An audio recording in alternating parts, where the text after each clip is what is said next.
Welcome to Eerie Bites of History, your daily serving of strange bites of the past.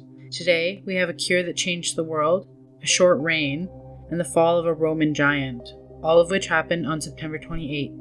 Let's begin. On September 28th, 1928, Scottish scientist Alexander Fleming announced a discovery that would forever change the course of medicine: penicillin. What makes his story so extraordinary, Fleming returned to his London laboratory after a vacation to find out one of his petri dishes contaminated with a mysterious mold.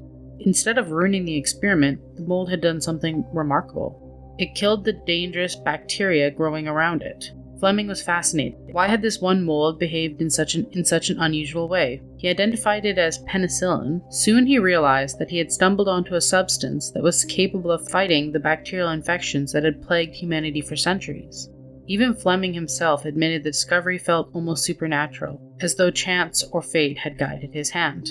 Though it would take years for penicillin to become widely available, this accidental moment is often described as one of the greatest breakthroughs in medical history, born not from certainty, but from mystery. Often the greatest discoveries happen by accident.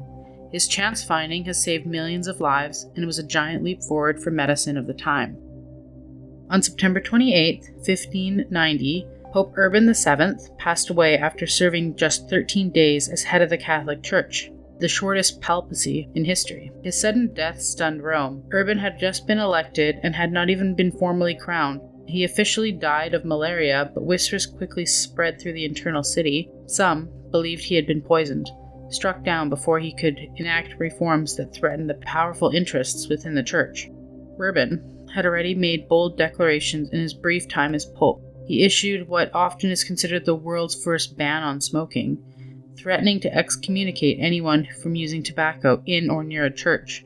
For some, this strange command was proof he had powerful enemies.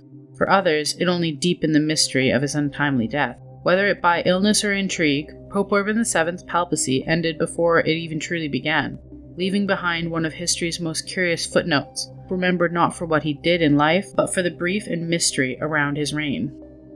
We have to remember that tomorrow is never guaranteed, no matter what, and it's important to always live life to the fullest and enjoy every moment of it.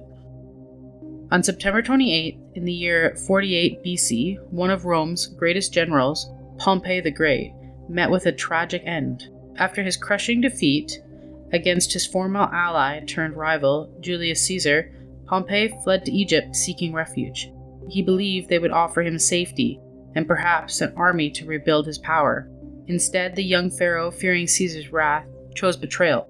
As Pompey stepped off the boat, he was stabbed and killed before reaching land. His severed head was later then presented to Caesar as a gift. But the murder even shocked Caesar, who wept at the sight of his old rival's lifeless head. Pompey, once called Magnus the Great, had commanded vast armies, reshaped Roman politics, and expanded the empire's reach.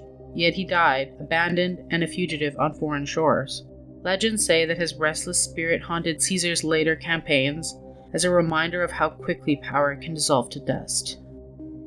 Not only did his murder shock Caesar, it was also a turning point in consolidating his power. Caesar proclaimed himself the dictator for life, which was a pivotal moment that shifted Rome from a republic to an empire. Like your history snack-sized? Drop us a comment with your favorite bite and subscribe. Join us daily for your eerie dose of the past.